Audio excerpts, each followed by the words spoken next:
It was a Saturday morning.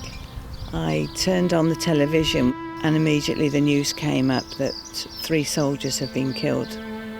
And I just knew then. We'd had scares before, but this time I was terrified. I just knew that it was him.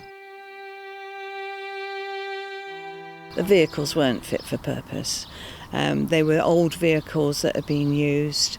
Ree said on his last leave they spent most of their time just trying to keep them on the road. They were working on them non-stop virtually.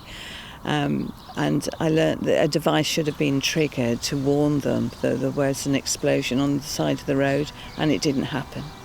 And they drove into it. They failed in their duty of care to the soldiers. I was deployed to Iraq in 2004, 2005, and subsequently in 2006, 2007. One half of me was very reluctant to be in a situation where my moral code would be stretched. And then the other part is the soldier, which does what he's told to do and follows orders and doesn't ask questions. But it did have an impact.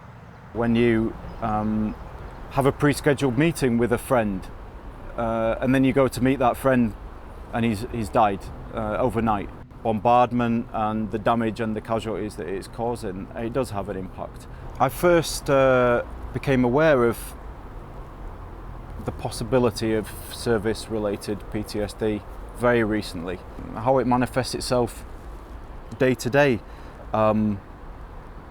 is the perception that people are trying to kill me or my friends. Very clear, vivid nightmares and very specific to the feeling and the emotions of being there, which is very strange.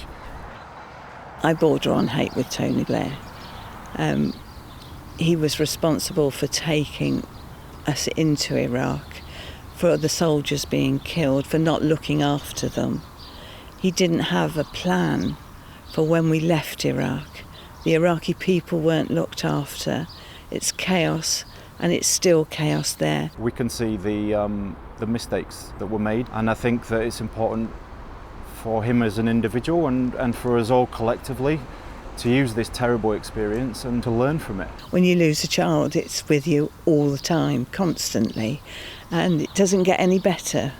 You try and put it in a sort of compartment so it doesn't hurt so much, but there are anniversaries and birthdays and so forth, and it's just with you all the time, what might have been.